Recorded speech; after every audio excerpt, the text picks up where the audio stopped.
നമസ്കാരം. കഴിഞ്ഞ ക്ലാസ്സിൻ്റെ ഒരു കണ്ടിന്യൂഷനാണ് കേട്ടോ ഇന്നത്തെ ക്ലാസ്. കഴിഞ്ഞ ക്ലാസ്സിൽ നമ്മൾ ലോങ് സിക്സാക്ക് പഠിച്ചിരുന്നല്ലോ. ഇന്ന് സിക്സാക്ക് ടൈപ്പ് 2 ആണ് പഠിക്കുന്നത്, അതായത് സിക്സാക്ക് വിത്ത് ചെയിൻ സ്റ്റിച്ച്.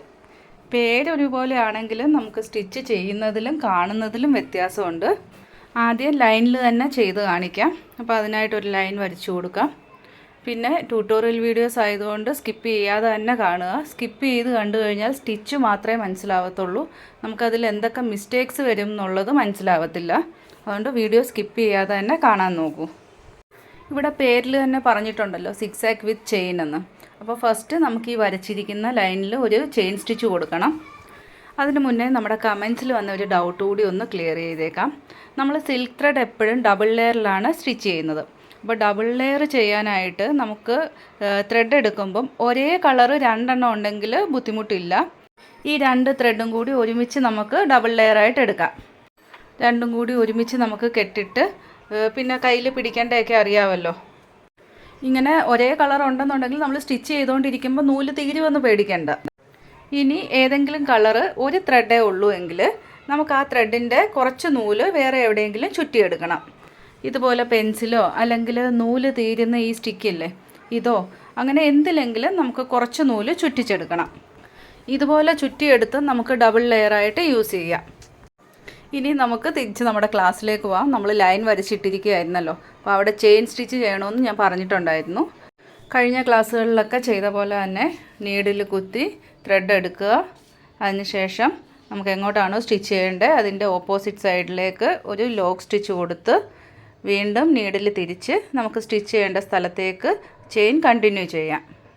നമ്മുടെ ചാനൽ ആദ്യമായിട്ടാണ് കാണുന്നതെന്നുണ്ടെങ്കിൽ ഇതിന് മുന്നേ ഉള്ള ക്ലാസ്സുകളുടെ ലിങ്ക് ഞാൻ ഡിസ്ക്രിപ്ഷനിൽ കൊടുത്തിട്ടുണ്ട്. അപ്പോൾ ആ ക്ലാസ്സുകൾ പ്രാക്ടീസ് ചെയ്തതിന് ശേഷം ഈ ക്ലാസ് പ്രാക്ടീസ് ചെയ്താൽ മതി. അതുപോലെ നമ്മുടെ ഓൺലൈൻ വാട്സപ്പ് ഗ്രൂപ്പിൽ ജോയിൻ ചെയ്യണം എന്നുണ്ടെങ്കിൽ വാട്സപ്പ് ഗ്രൂപ്പിൻ്റെ ലിങ്ക് ഞാൻ ഡിസ്ക്രിപ്ഷനിൽ കൊടുത്തിട്ടുണ്ട്. അതല്ല നിങ്ങൾക്ക് എൻക്വയറി ചെയ്യണം എന്നുണ്ടെങ്കിൽ വാട്സപ്പ് നമ്പറിൻ്റെ ലിങ്കും ഞാൻ ഡിസ്ക്രിപ്ഷനിൽ കൊടുത്തിട്ടുണ്ട്. അപ്പോൾ നമ്പർ സേവ് ചെയ്യാതെ തന്നെ നിങ്ങൾക്ക് എൻക്വയറി ചെയ്യാൻ പറ്റും. ഇവിടെ ചെയിൻ ഏത് സൈസ് വേണമെങ്കിലും സ്റ്റിച്ച് ചെയ്യാം. ഇപ്പോൾ ലോങ്ങോ ഷോർട്ടോ എങ്ങനെ വേണമെങ്കിലും സ്റ്റിച്ച് ചെയ്യാം. കാരണം ഇതിൻ്റെ മുകളിലാണ് സിക്സാക്ക് സ്റ്റിച്ച് ചെയ്യുന്നത്. അപ്പോൾ പിന്നെ ഈ ചെയിൻ അടിയിൽ പോകുമ്പോൾ കാണത്തില്ല. ഷോർട്ട് സിക്സാക്കിൽ 3 മെത്തേഡുണ്ട്. ഈ 3 മെത്തേഡും ഇമ്പോർട്ടൻ്റ് ആണ്. കാരണം 3 മെത്തേഡും നമ്മൾ 3 സ്ഥലങ്ങളിലാണ് യൂസ് ചെയ്യുന്നത്. അതുകൊണ്ട് ഈ 3 മെത്തേഡും നന്നായിട്ട് പഠിച്ചിരിക്കണം. ഇപ്പോൾ നമ്മൾ ലൈൻ സ്റ്റിച്ച് ചെയ്ത് കഴിഞ്ഞു. ലാസ്റ്റിൽ എൻഡ് നോട്ട് ഇട്ട് ഫിനിഷ് ചെയ്യുക. ഇനി ഈ ലൈനിന് മുകളിലായിട്ടാണ് സിക്സാക്ക് ചെയ്യുന്നത്. ഇവിടെ നമ്മൾ കഴിഞ്ഞ ക്ലാസ്സിൽ ചെയ്ത പോലെ വരയ്ക്കുകയോ മാർക്ക് ചെയ്യുകയോ ഒന്നും ചെയ്യേണ്ട. ഡയറക്റ്റ് ഇതുപോലെ സിക്സാക്ക് അങ്ങ് സ്റ്റിച്ച് ചെയ്ത് പോയാൽ മതി. ഇവിടെ ചെയിൻ്റെ താഴേന്നോ മുകളിൽ നിന്നോ എവിടെ നിന്ന് വേണമെങ്കിലും സ്റ്റാർട്ട് ചെയ്യാം. ഞാനിപ്പോൾ താഴേന്ന് സ്റ്റാർട്ട് ചെയ്തു. ഇതുപോലെ ക്രോസ് ആയിട്ട് മുകളിൽ സ്റ്റിച്ച് ചെയ്യുക. അതിനുശേഷം വീണ്ടും തിരിച്ച് താഴേക്ക്. ഇവിടെ നമ്മൾ ഒരു ചെയിൻ മാത്രമേ ഇടുന്നുള്ളൂ, അല്ലാതെ ലോക്ക് സ്റ്റിച്ച് ഇടുന്നില്ല. വീണ്ടും മുകളിലേക്ക് ക്രോസ് ആയിട്ട് നമുക്ക് ചെയിൻ സ്റ്റിച്ച് ചെയ്യാം. വീണ്ടും തിരിച്ച് താഴെ ക്രോസ് ആയിട്ട് തന്നെ ചെയിൻ സ്റ്റിച്ച് ചെയ്ത് കൊടുക്കുക. ലോക്ക് സ്റ്റിച്ച് ഇടേണ്ട ആവശ്യമില്ല, ഇവിടെ ചെറിയ ചെയിനല്ലേ. പിന്നെ ഇവിടെ ക്രോസിൽ സ്റ്റിച്ച് ചെയ്യാൻ ഒരു ട്രിക്ക് കൂടി പറയാം. നമ്മൾ ഏത് സൈഡിലേക്കാണോ സ്റ്റിച്ച് ചെയ്യുന്നത് അവിടെ ത്രെഡ് ഒന്ന് നീട്ടിയെടുക്കണം. ഇപ്പോൾ മുകളിൽ സ്റ്റിച്ച് ചെയ്തു, മുകളിലേക്ക് തന്നെ ആ സൈഡിലേക്ക് തന്നെ ത്രെഡ് നീട്ടിയെടുക്കുക. അതിന് ശേഷം വേണം ക്രോസിൽ നീഡിൽ കൊണ്ടുപോകാൻ. സൂം ചെയ്ത് കാണിക്കാം. നമ്മൾ ഏത് സൈഡിലേക്കാണോ സ്റ്റിച്ച് ചെയ്യുന്നത് അവിടോട്ട് നീഡിലൊന്ന് നീട്ടിയെടുക്കുക. ഇപ്പം ഞാൻ മുകളിൽ സ്റ്റിച്ച് ചെയ്തു, സെയിം അതേപോലെ നീഡിലൊന്ന് നീട്ടിയെടുത്തു. വീണ്ടും താഴെ കൊണ്ടുവന്നു, താഴെ സ്റ്റിച്ച് ചെയ്തു, അതേ പൊസിഷനിൽ നീട്ടി ആ ത്രെഡിനെ എടുത്തു. വീണ്ടും ക്രോസ് കൊണ്ടുപോയി മുകളിൽ സ്റ്റിച്ച് ചെയ്തു. വീണ്ടും ആ ത്രെഡിനെ അതേ പൊസിഷനിൽ തന്നെ നീട്ടി ഒന്ന് എടുക്കുക.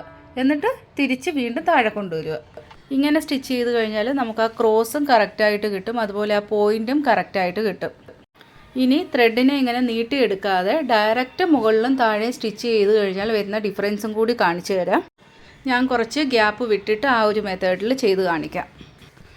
ഇവിടെ ഞാൻ താഴെ ഇപ്പം ത്രെഡ് എടുത്തു. വീണ്ടും ഞാൻ ആ ത്രെഡിനെ നീട്ടാതെ ഡയറക്റ്റ് മുകളിൽ കൊണ്ടുപോയി. വീണ്ടും തിരിച്ച് താഴെ കൊണ്ടുവന്നു. വീണ്ടും മുകളിൽ കൊണ്ടുപോവാണ്. നീട്ടി ആ ഒരു സ്റ്റിച്ചിനെ ഞാൻ എടുക്കുന്നില്ല, ഡയറക്റ്റ് മുകളിലും താഴെയും സ്റ്റിച്ച് ചെയ്ത് പോവാണ്. ഇപ്പോൾ രണ്ട് സൈഡിലെയും സ്റ്റിച്ചുകൾ കണ്ടു കഴിഞ്ഞാൽ ഡിഫറൻസ് അറിയാമല്ലോ. നമ്മൾ ഫസ്റ്റ് ചെയ്ത സ്റ്റിച്ചിൽ ആ ഒരു പോയിൻ്റ് കറക്റ്റായിട്ട് വന്നിട്ടുണ്ട്. അതുപോലെ ആ ഒരു സ്ലാൻഡിങ് ലൈൻസും കറക്റ്റായിട്ട് വന്നിട്ടുണ്ട്. രണ്ടാമത് ചെയ്തതും ക്രോസ് വന്നിട്ടുണ്ടെങ്കിലും ആ ഒരു ലൈൻസ് എല്ലാം വ്യത്യസ്ത സൈസാണ്. ഫിനിഷിങ് എപ്പോഴും ഫസ്റ്റ് ചെയ്തത് തന്നെയാണ്.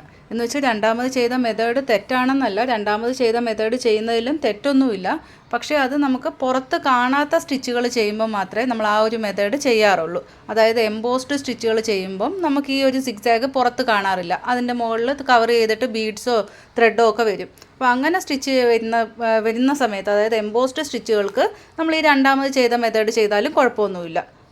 പക്ഷേ പുറമേ കാണുന്ന രീതിയിലാണ് സിക്സാഗ് ചെയ്യുന്നതെന്നുണ്ടെങ്കിൽ നമ്മൾ ഈ ഫസ്റ്റ് ചെയ്ത മെത്തേഡാണ് നല്ലത്. അതായത് ചില കട്ട് വർക്ക് ചെയ്യുന്ന സമയത്തോ അതല്ലെങ്കിൽ ഔട്ട്ലൈൻ കൊടുക്കുന്ന സമയത്ത് അങ്ങനെ എവിടെയെങ്കിലും കാണുന്ന ഡിസൈനിൽ നമ്മൾ ഇതുപോലെ സിക്സാഗ് ചെയ്യുകയാണെങ്കിൽ ഈ ഫസ്റ്റ് ചെയ്ത മെത്തേഡ് ചെയ്തു കഴിഞ്ഞാൽ നല്ല ഫിനിഷിംഗ് ആയിരിക്കും. പഴയ പോലെ തന്നെ നമുക്ക് കണ്ടിന്യൂ ചെയ്യാം. താഴെ സ്റ്റിച്ച് ചെയ്യുക, ത്രെഡ് നീട്ടിയെടുക്കുക, വീണ്ടും മുകളിൽ പോയി സ്റ്റിച്ച് ചെയ്യുക, നീട്ടിയെടുക്കുക. ഫസ്റ്റ് മെത്തേഡ് ഇത്രയേ ഉള്ളൂ സ്റ്റിച്ച് ചെയ്യുമ്പോൾ ശ്രദ്ധിക്കേണ്ടത്. ഇനി ലാസ്റ്റിലെത്തുമ്പം നമ്മൾ എൻഡ് നോട്ട് ഇട്ട് കൊടുക്കുക. സെക്കൻഡ് മെത്തേഡും ആദ്യം നമുക്ക് ലൈനിൽ തന്നെ ചെയ്യാം. ഇവിടെ നമുക്ക് ചെയിൻ സ്റ്റിച്ച് ഇട്ട് കൊടുക്കാം. അപ്പോൾ ഫസ്റ്റ് മെത്തേഡിൽ നമ്മൾ സിംഗിൾ ലൈൻ ആയിരുന്നു ചെയിൻ സ്റ്റിച്ച് ഇട്ടത്. ഇവിടെ നമുക്ക് ഡബിൾ ലൈനിൽ ചെയിൻ സ്റ്റിച്ച് ഇടണം. നമ്മൾ ഇതിന് മുന്നേ ഉള്ള ക്ലാസ്സിൽ പഠിച്ചിട്ടുണ്ടല്ലോ double chain stitch. First chain stitch ചെയ്ത് കഴിഞ്ഞു. ഇനി നമുക്കിതിൻ്റെ സൈഡിലായിട്ട് ഒരു ലോക്ക് സ്റ്റിച്ച് കൊടുത്തിട്ട് വീണ്ടും തിരിച്ച് ഇതുപോലെ തന്നെ ഇതിനോട് ചേർന്ന് ചെയിൻ സ്റ്റിച്ച് ചെയ്ത് വരാം. ഇവിടെയും ഈ ചെയിനിന് മുകളിലായിട്ട് സിക്സാഗ് സ്റ്റിച്ച് വരുമ്പോഴത്തേക്ക് ഈ താഴത്തെ ചെയിൻ കാണത്തില്ല. അപ്പോൾ അതുകൊണ്ടാണ് നമ്മൾ ഈസി മെത്തേഡിൽ ഡബിൾ ചെയിൻ സ്റ്റിച്ച് ചെയ്തു വന്നത്. ചെയിനിൻ്റെ ലാസ്റ്റിൽ എൻഡ് നോട്ട് ഇട്ട് ഫിനിഷ് ചെയ്യുക. മുകളിൽ ചെയ്ത അതേപോലെ തന്നെയാണ് ഇവിടെയും നമ്മൾ സിക്സാഗ് സ്റ്റിച്ച് ചെയ്യുന്നത്. ആ ചെയിൻ മാത്രം ഒരിടത്ത് സിംഗിളും ഒരിടത്ത് ഡബിളും ആയി എന്ന് മാത്രമേ വ്യത്യാസമുള്ളൂ. കുറച്ച് ബ്രോഡായിട്ടുള്ള ഔട്ട്ലൈനൊക്കെ കൊടുക്കണം എന്നുണ്ടെങ്കിൽ ഡബിൾ ചെയിൻ സിക്സാഗ് യൂസ് ചെയ്യാം. ഇവിടെ ഞാൻ ത്രെഡ് നീട്ടിയെടുക്കാതെ സിക്സാഗ് ചെയ്താൽ എന്താ ഡിഫറൻസ് വരുന്നതെന്ന് കാണിച്ചു തരാം. ഡാർക്ക് കളറിലാകുമ്പോൾ കുറച്ചുകൂടെ നന്നായിട്ട് അറിയാൻ പറ്റും. രണ്ട് സൈഡിലെയും സ്റ്റിച്ചുകൾ ശ്രദ്ധിച്ചാൽ അറിയാൻ ഡിഫറൻസ് എന്താണെന്നുള്ളത് ഇതിൽ നന്നായിട്ട് അറിയാൻ പറ്റുന്നുണ്ട്.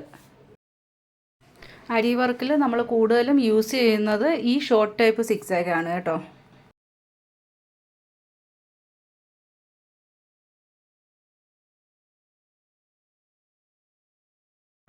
ലാസ്റ്റിൽ എൻഡ് നോട്ട് ഇട്ട് കൊടുക്കാം. ഇനി മൂന്നാമത്തെ മെത്തേഡാണ്. കട്ട് വർക്ക് ചെയ്യാൻ വേണ്ടിയിട്ടാണ് നമ്മൾ ഈ ഒരു മെത്തേഡ് യൂസ് ചെയ്യുന്നത്. ഇവിടെയും ബേസ് നമ്മൾ ചെയിൻ സ്റ്റിച്ച് തന്നെയാണ് കൊടുക്കുന്നത്. സിംഗിൾ ലെയർ കൊടുത്താൽ മതി. ചെയിൻ സ്റ്റിച്ച് എങ്ങനെയാണെന്ന് പറഞ്ഞു തരേണ്ട ആവശ്യമില്ല. അതുകൊണ്ടാണ് കേട്ടോ ഞാൻ ആ ചെയിൻ സ്റ്റിച്ച് ഫാസ്റ്റിൽ തന്നെ കാണിച്ചു പോകുന്നത്. ഇപ്പം നമ്മൾ ഈ ചെയ്ത രണ്ട് മെത്തേഡിലും സിക്സാക്കിൽ ഇടയ്ക്ക് ഗ്യാപ്പ് വരുന്നുണ്ട്. അതായത് ചെറിയ ഗ്യാപ്പ് ഇട്ടാണ് ആ ഓരോ സിക്സാക്ക് നമ്മൾ ചെയിൻ സ്റ്റിച്ച് ചെയ്തത്. പക്ഷേ ഈ മൂന്നാമത്തെ മെത്തേഡിൽ ഗ്യാപ്പ് ഇല്ലാതെ അടുപ്പിച്ചാണ് നമ്മൾ സിക്സാക്ക് ചെയ്യുന്നത്. മാത്രമല്ല ഇവിടെ ത്രെഡ് നീട്ടിയെടുക്കേണ്ട ആവശ്യമൊന്നുമില്ല. ഇവിടെ രണ്ട് സൈഡിലേക്കും നമുക്ക് ചെയിൻ സ്റ്റിച്ച് ചെയ്ത് പോയാൽ മതി. ഗ്യാപ്പ് വരാതെ അടുപ്പിച്ച് തന്നെ നമുക്ക് സിക്സാക്ക് ഇട്ട് പോകണം. ഈ ഒരു സ്റ്റിച്ചിൽ നീഡിൽ റൊട്ടേഷനും പ്രാക്ടീസ് ആവും. നമ്മളെപ്പോഴും സ്റ്റിച്ച് ചെയ്യുമ്പോൾ ഒരു ചെയിൻ ഇട്ട് പിന്നെ അടുത്ത ചെയിൻ വരുമ്പോൾ ഒരു ചെറിയ ഗ്യാപ്പ് വരുന്നുണ്ടായിരുന്നു. പക്ഷേ ഇവിടെ അങ്ങനെ വരുന്നില്ല. ഒരു ചെയിൻ ഇട്ട് ഗ്യാപ്പ് ഇല്ലാതെ തന്നെ നമ്മൾ അടുത്ത ചെയിൻ ഇടുകയല്ലേ. അപ്പോൾ അതുകൊണ്ട് നീഡിൽ റൊട്ടേഷനും നല്ല പ്രാക്ടീസ് വരും ഇതിൽ. ഇപ്പോൾ ഓരോ മെത്തേഡും തമ്മിലുള്ള ഡിഫറൻസ് കണ്ടോ? സ്റ്റിച്ച് സെയിം ആണെങ്കിലും ഓരോ മെത്തേഡും കാണാൻ ഡിഫറൻ്റ് ആണ്. ഈ മെത്തേഡ് കട്ട് വർക്കിൽ യൂസ് ചെയ്യുന്നതുകൊണ്ട് പുറമേ കാണുന്ന സ്റ്റിച്ചാണ്.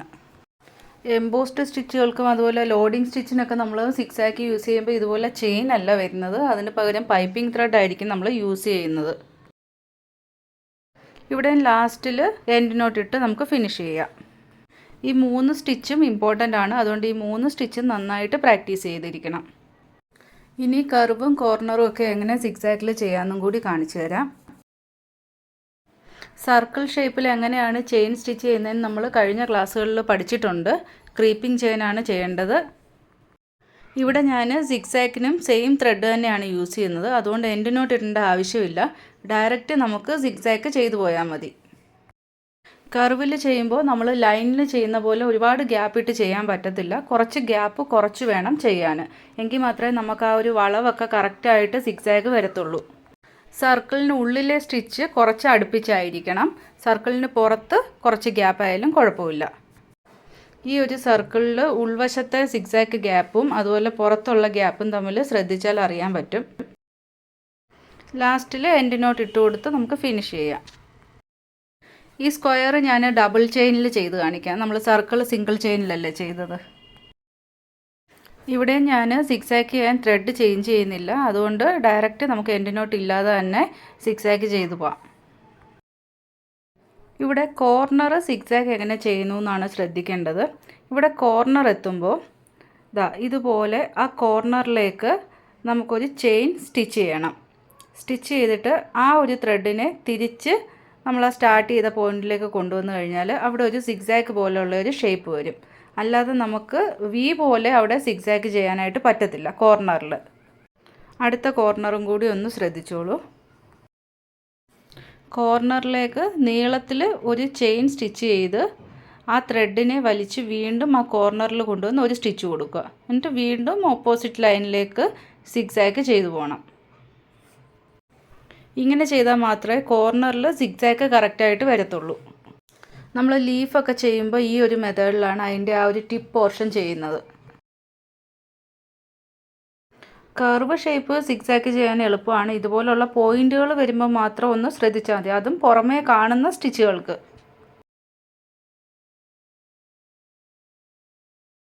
ഈ ഒരു ഫ്ലവർ ഷേപ്പും കൂടി പ്രാക്ടീസ് ചെയ്യണം. അപ്പോൾ ഇതിൽ കർവും കോർണറും എല്ലാം വരുന്നുണ്ട്. ഫ്ലവർ മൂന്നാമത്തെ മെത്തേഡിൽ പ്രാക്ടീസ് ചെയ്യണം. നമ്മൾ അടുപ്പിച്ച് സിക്സാക്ക് ചെയ്യുന്ന പറഞ്ഞില്ലേ കട്ട് വർക്കിന് വേണ്ടിയിട്ട്. ആ ഫ്ലവറിൻ്റെ പോയിൻ്റ് നമ്മൾ സ്ക്വയറിൽ ചെയ്ത പോലെ തന്നെ നീട്ടി ഒരു ചെയിൻ കൊടുക്കുകയാണ് ചെയ്യേണ്ടത്. ഇനി നിങ്ങൾ പ്രാക്ടീസ് ചെയ്യേണ്ട ഷേപ്സ് പറയാം. ഫസ്റ്റ് 3 മെത്തേഡും ലൈനിൽ തന്നെ പ്രാക്ടീസ് ചെയ്യുക. അതിനുശേഷം ഒരു സർക്കിൾ ഷേപ്പ്, ഒരു സ്ക്വയർ ഷേപ്പ്, പിന്നെ ഒരു ട്രയാങ്കിൾ ഷേപ്പ്, ഇനി ഒരു ഓവൽ, ഒരു ലോട്ടസിൻ്റെ പിക്ചറും കൂടി പ്രാക്ടീസ് ചെയ്യുക. ലോട്ടസിൻ്റെ പിക്ചർ നമ്മൾ ആ മൂന്നാമത്തെ മെത്തേഡിലെ കട്ട് വർക്കിൻ്റെ ആ ഒരു മെത്തേഡിൽ പ്രാക്ടീസ് ചെയ്താൽ മതി. ചെറുതായിട്ട് വരയ്ക്കാതെ കുറച്ച് വലുപ്പത്തിൽ തന്നെ വരച്ച് പ്രാക്ടീസ് ചെയ്യണം. സർക്കിളും ട്രയാങ്കിളും സിംഗിൾ ചെയിനിൽ സിക്സാക്ക് പ്രാക്ടീസ് ചെയ്യുക. അതാണ് ഞാൻ 1 എന്ന് കൊടുത്തിരിക്കുന്നത്. ഇനിയും സ്ക്വയറും ആ ഒരു ഓവൽ ഷേപ്പും ഡബിൾ ചെയിനിൽ സിക്സാക്ക് പ്രാക്ടീസ് ചെയ്യണം. ലോട്ടസ് മൂന്നാമത്തെ മെത്തേഡിൽ പ്രാക്ടീസ് ചെയ്യണം.